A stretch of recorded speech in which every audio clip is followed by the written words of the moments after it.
परिसराच्या अनेक अशा समस्या आहेत। आजपर्यंत मालेगाव शहर आणि परिसराच्या समस्या फक्त मांडल्या जात होत्या, पण गेल्या काही दिवसापासून आपण सगळ्यांनी जो पुढाकार घेतलेला आहे त्या पुढाकारामुळे मालेगाव शहर आणि परिसराच्या समस्या योग्य जागेवरती पोहोचवण्याचं काम सातत्यानं सुरू आहे।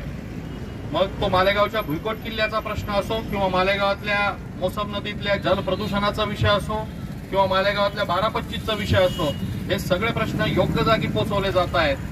मी अतिशय खात्रीपूर्वक आपल्याला सांगू इच्छितो की मालेगावाच्या आयुक्तालयाचा प्रश्न नजीकच्या भविष्य काळात आपल्याला मार्गी लागलेला दिसेल। मालेगावकरांची जी सगळ्यात मोठी मागणी आहे की मालेगावात आयुक्तालयाची निर्मिती करण्यात यावी आणि या आयुक्तालयाच्या निर्मितीच्या माध्यमातून मालेगावातले जे देशविघातक असे तत्व आहेत, समाजविघातक असे जे लोक आहेत, ज्यांनी अनेक वेळा गावाला वेठीला धरले, अशा सगळ्यांविरुद्ध कडक कारवाई झाल्याशिवाय राहणार। या मालेगाव परिसरासाठी स्वतंत्र असं एसटीएफ तयार झालं पाहिजे, ज्या एसटीएफच्या माध्यमातून जो मालेगावात मोठ्या प्रमाणात ड्रग्जचा व्यापार चालतोय, जसं आता माझ्या मित्रांनी गुलाब भाऊने एक उल्लेख केला की काही मोठ्या प्रमाणात गांजा देखील सापडलेला होता। तर या सगळ्या समस्यांवरती उत्तर असणार आहे की मालेगावातलं पोलीस दलाचं सक्षमीकरण करणं आणि यासाठी गेल्या डिसेंबर महिन्यापासून म्हणजे डिसेंबर 2023 पासून आपण सगळे आज कामाला लागलेलो आहोत। मला खात्री की येणाऱ्या नजीकच्या भविष्य काळातच मालेगावला आयुक्तालय आलेलं असेल। त्याचप्रमाणे आपण एक मोठी मागणी आजपर्यंत शासनाकडे नेलेली आहे की नवीन जो एसटीएफ तयार केला गेलेला आहे त्या एसटीएफचं रिजनल सेंटर म्हणजे 7 जिल्ह्यांचं रेंज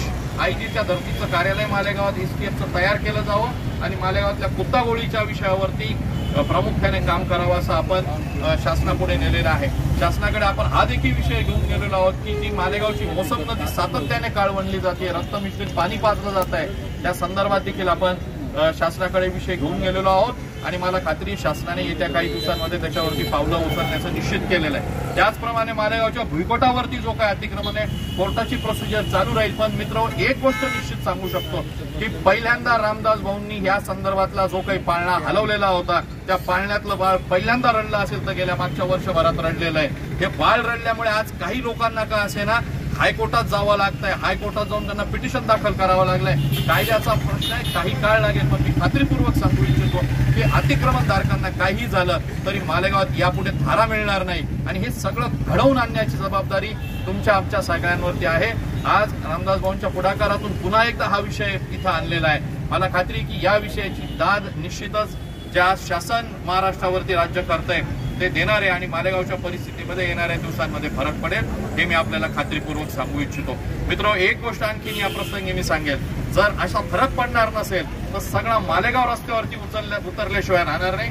माझा स्वतःचा मालेगावातल्या पूर्वेकडच्या जनतेबद्दलचा अनुभव असा आहे की अतिशय सकारात्मकतेने पुढे येतात आणि सांगतात की जो गलत हो रहा वो अभी रोकना चाहिए। मालेगावातले काही 2-4 मुठभर राजकारणी आज सातत्याने धर्माचा आधार घेऊन मालेगावला धर्माच्या आधारावर वाटण्याचा प्रयत्न करतात, धर्माचं राजकारण करायचा प्रयत्न करतात। त्यांना उघडं पाडण्याची जबाबदारी मात्र आज आपल्या सगळ्यांवरती आलेली आहे आणि मला खात्री की आज ह्या मंडपात जे काही आहेत ते सगळे माझे मित्र मिळून या अशा मुठभर राजकारण्यांना 2-4 राजकारण्यांना जे सातत्याने धर्माचा आधार घेत आहेत त्यांना उघडं पाडल्याशिवाय राहणार नाही। मित्र आज आपण एकत्र आलेलो आहोत आणि हा गावाच्या दृष्टीने अतिशय सकारात्मक असा उद्देश घेऊन आपण पुढे आलेलो आहोत। हा उद्देश आपण घेऊन जाऊ, वेळ प्रसंगी गरज पडली तर मंत्रालयाचे दार ठोकवू आणि मंत्रालयाला जागा आणून देऊ की तुम्ही या संदर्भातली तातडीनं कार्यवाही करावी, परंतु मला खात्री आहे की ती वेळ आपल्यावर येणार नाही। अतिशय कमी दिवसांमध्येच मालेगावच्या संदर्भातले मोठे निर्णय आपल्याला झालेले दिसतील। ज्या दिवशी असे मोठे निर्णय होतील त्या दिवशी याच जागेवरती आपण पूर्ण मालेगावकरांना एकत्र करून मोठा जल्लोष करू। धन्यवाद, जय। आज दिनांक 10 रोजी अपर जिल्हाधिकारी कार्यालयासमोर बेमुदत उपोषणाचा आरंभ केला दुपारी 12 वाजता। आज आम्ही मालेगावातील विविध समस्या असतील त्याचे निराकरण होण्यासाठी आणि व्यथा मांडण्यासाठी या ठिकाणी उपोषणाचा मार्ग अवलंबला।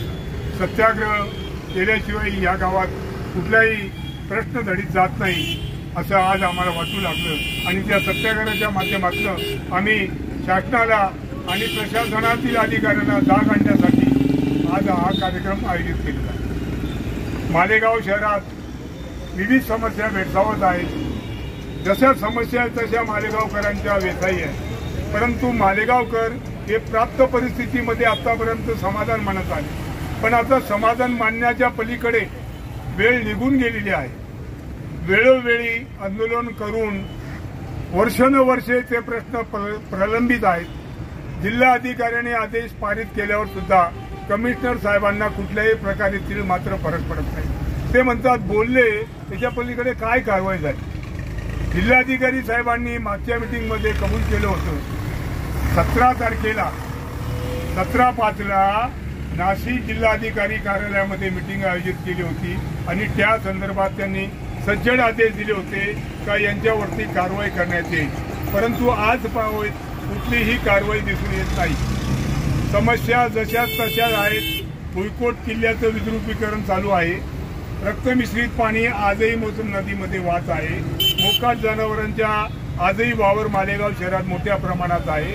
त्याचप्रमाणे अनेक समस्या, पार्किंग व्यवस्था मालेगाव शहरात नाही।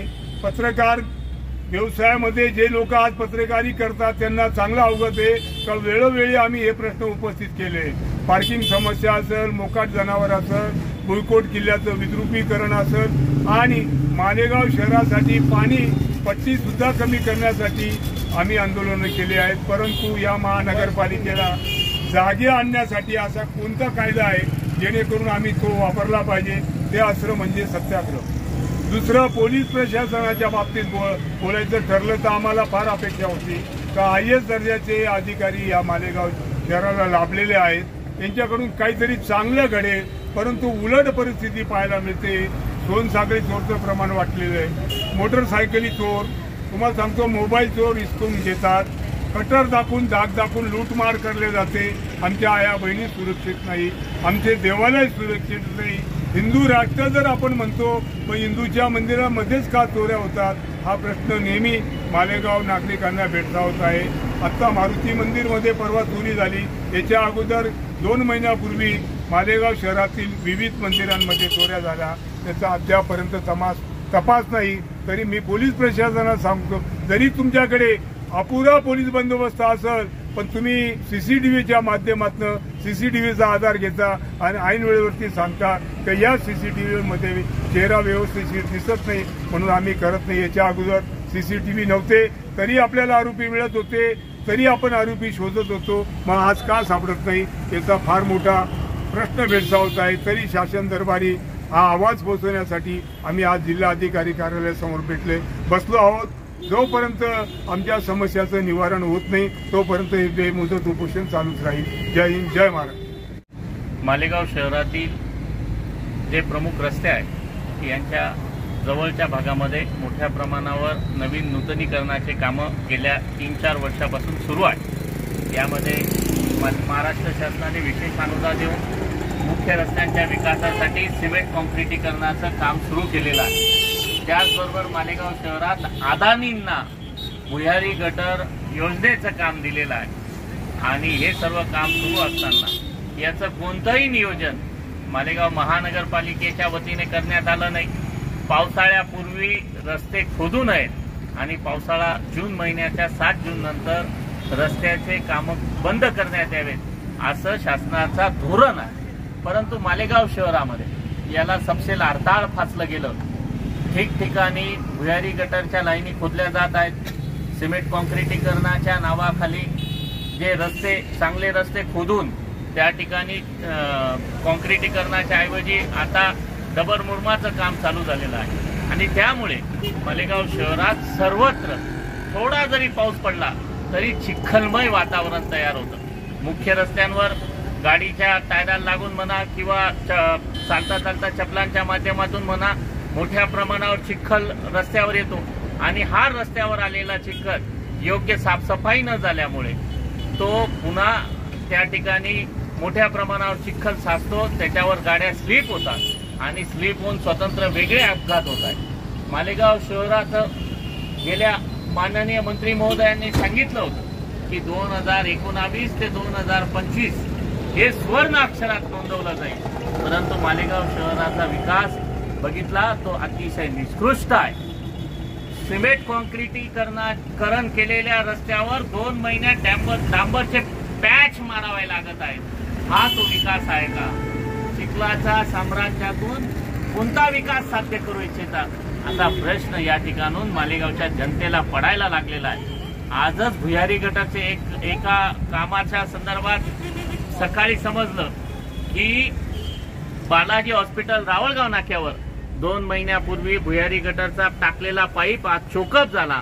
तो पाईप दुरुस्त करता येणं शक्य नाही. त्याच्यामुळे स्वतंत्र पाईपाची दुसरीकडे जोडण्यासाठीचा प्रयत्न चालू झाला.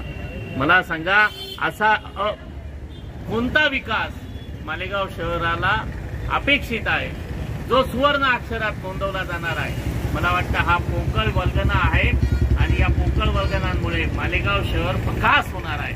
शहराचा शासनाने दिलेला कोट्यावधीचा विकासाचा अजेंडा किंवा विकासाचा निधी हा फक्त भ्रष्टाचार आणि ठराविक ठेकेदारांना, धुळ्याच्या त्यांच्या हितचिंतकांना, त्यांच्या हितसंबंधितांना खुश करण्यासाठी तो खर्च केला जाणार आहे आणि मालेगाव शहराच्या जनतेला पुन्हा खड्ड्यातून आपला मार्गक्रमण करावं लागेल.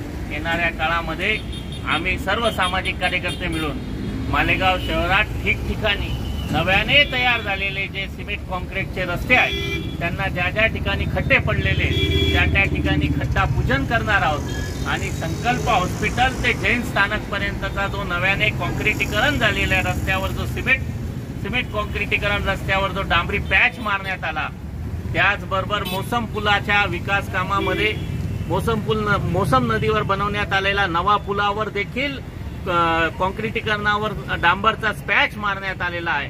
त्याचं देखील आम्ही जनतेच्या दरबारात जाऊन आंदोलन करून जनतेपुढे ती घरानं मांडणार आहोत की कशा पद्धतीने मालेगावचा भ्रष्टाचार सुरू आहे आणि सिमेंट कॉन्क्रीटीकरणाच्या कामांच्या बाबतीत चौकशीची शासन स्तरावरून गरज आहे, हे या ठिकाणी मी नमूद करू इच्छितो. म्हणजे लाज वाटते सगळं बघून. सर चाललं काय हे सगळं, करता काय हे सगळं की मालेगावचा पोलीस प्रशासनाचा,